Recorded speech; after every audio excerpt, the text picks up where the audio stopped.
Hey guys, Raven here. I hope you guys are doing great. Today I want to take a closer look at the gameplay trailer of Elden Ring that was released a few days ago.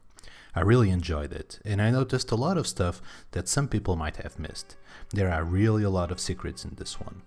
As always, I want to focus on the mechanics of the game, specifically on the combat, but I will highlight some other stuff as we move along. I think this is a fun exercise before we have footage of the network test. There's a lot of ground to cover and I don't want to waste your time. Let's go. In this first scene, we see the player fighting a dragon and doing so while on horseback and dismounted. Magic seems to be really strong against these large opponents and in general, as we will see later on in the video. Two spells are used while on horseback, a magic triple arrow bow spell and a fire and dart kind of spell. Notice that the color of the spells is different. One is blue and the other one has a blue and green color that also appears later in the trailer. This might indicate different schools of magic. This is a cool upgrade from the blue only spells of Dark Souls 3. In all of this fight we never see the Tarnished get hit while on horseback, so we have no idea what the dismount damage threshold will be. Can we take 1 or 2 hits before being dismounted, or any hit will do it, like in Ghost of Tsushima? In addition to this, we never see the horse being summoned in combat. Will it exist a cooldown after we get knocked out of the horse, or can we summon it immediately after a dismount? Another interesting thing is that weapons seem to have much more stability, and thus are much more viable for blocking without the risk of a guard break. In here we see the Tarnished blocking a dragon swipe with its greatsword. Try doing that in Dark Souls 3. Of course this could be due to this test build having infinite stamina, but I thought it worthy of note. In this scene, after the Tarnished talks with the NPC, we see the player using what seems to be a weapon similar to a large club or a great club from Dark Souls 3, but with the reworked animations on the charged R2. Unchanged is the animation of switching weapons. I feel confident enough to say that we will have 3 right weapons in 3 left weapon slots like in Dark Souls 3. I will expand on this later on in the video. A bit later in the trailer we get to see the character stats. I want to go a bit deeper on this.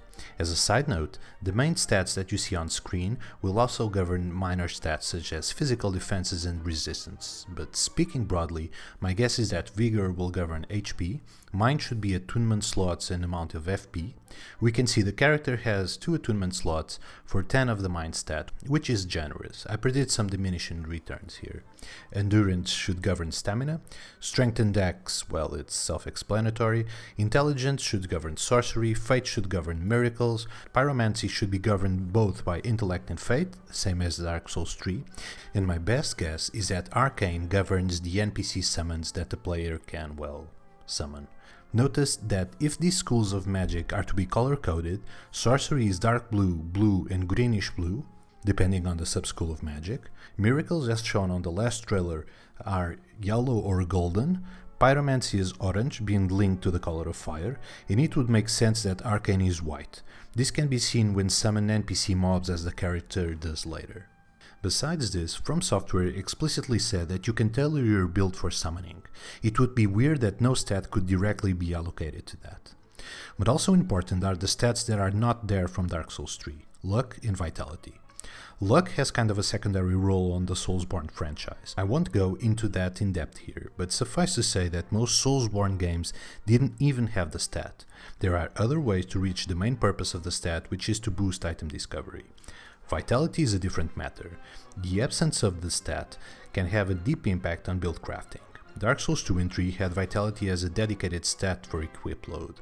Demon Souls and Dark Souls 1 had equip load tied to endurance, and thus had no direct equip load stat. And so it seems that Elden Ring will revert to the Dark Souls 1 and Demon Souls system. This might mean that a heavy armor build will likely also always have high stamina. This makes more sense if Hyper Armor or Poise works similarly to Dark Souls 3 and not Dark Souls 1 or 2, but I won't go into this matter right now. It suffices to say that the absence of vitality is a noteworthy one, with deep build crafting ramifications. Besides this, we can see that the character has a mad load. This probably means that there are different types of roles, as equip load's primary function in Dark Souls 3 and other games of the series was to indicate a type of role animations. This is important because each type of role has different animations, iframes and distance. Using simple maths, we can know that the character is at 64% equip load, and so under the 70% equip load for medium role present in Dark Souls 3. This can also be the threshold between medium and fat roll. If we look down in the menu, we can see that Poise is 0. This means that there is a Poise mechanic for the majority of attacks and weapons, or else it would not be in the main stat menu.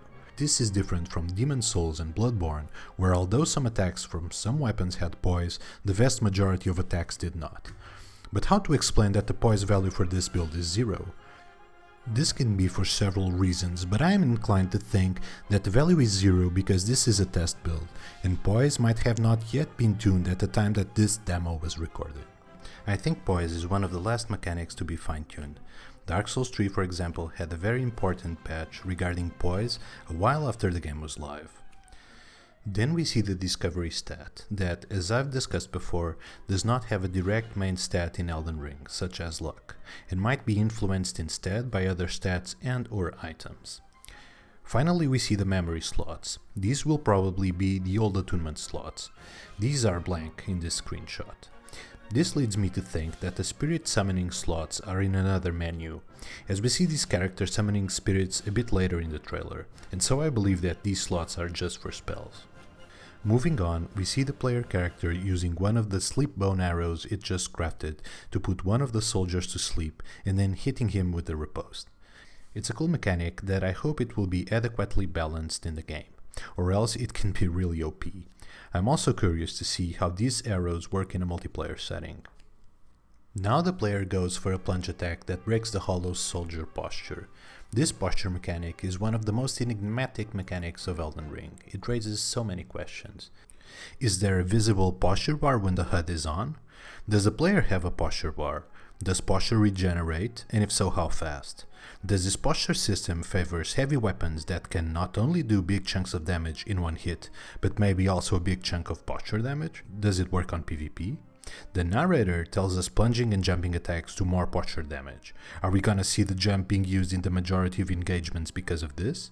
Or maybe the posture system just means that you deplete your opponent's stamina when hitting them, something that never ever existed before in the Soulsborne franchise. We need to know more before going further in this topic.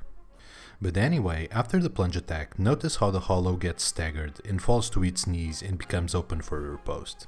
We now see a very cool sequence of the player fighting against the soldiers with the weapon arts that he was currently using on the scimitar and on that curved sword we had already seen on the last trailer. Next up, we see the player summoning several spirits. We see that the spirits scream, and this might alert nearby mobs. This can be a way of balancing the game for, summoning an army to fight alongside you. The summoning mechanic must have a cost, either in FP or a cooldown, but we cannot know this at this time. These next frames are very important. The player was using two curved swords. Right after summoning the spirit, the player swaps its right weapon for a bow, but the other scimitar is not removed by the swap. It only goes away when the player two-hands the bow. This means that true dual wielding is in the game, as I had stated in the last trailer analysis. In Dark Souls 3, when you had the sellsword twin blades equipped, for example, and you swapped your right weapon, both blades would be swapped.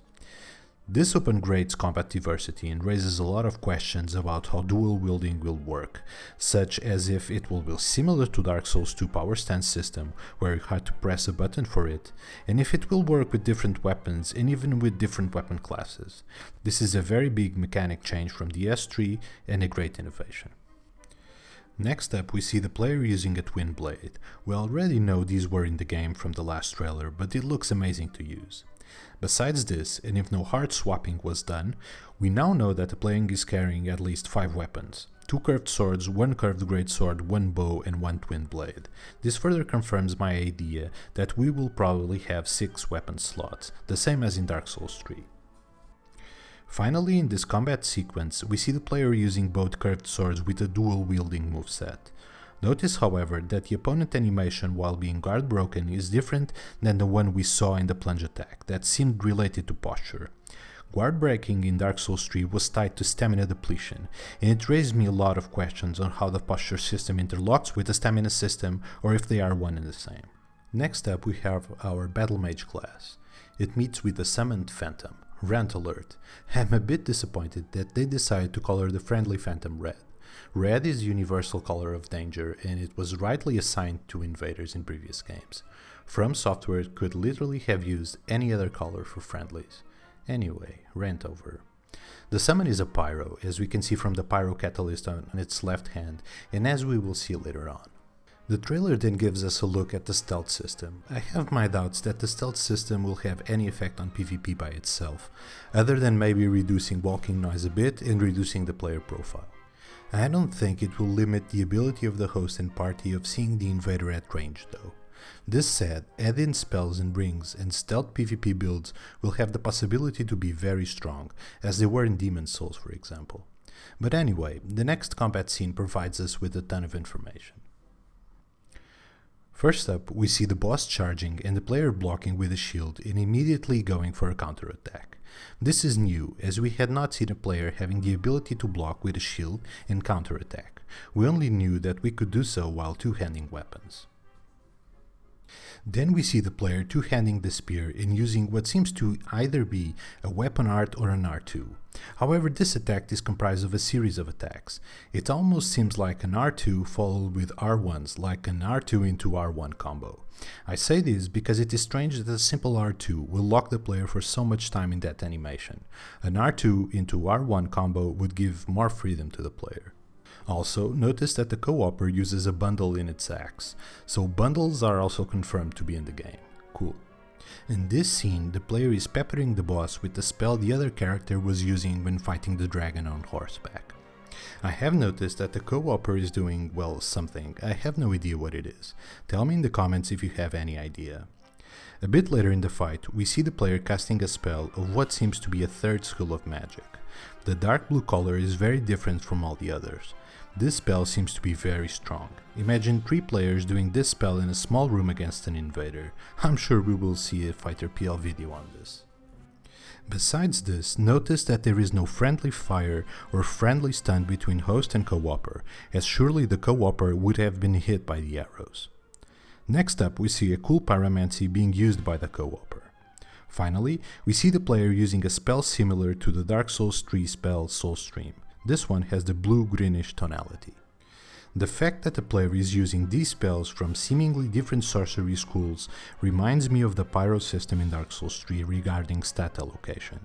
In Dark Souls 3, the same stat allocation would allow to cast dark or fire pyromancy. This can be the same concept but applied to sorcery. The same stats can be used effectively to do different types of damage. This is just conjecture though.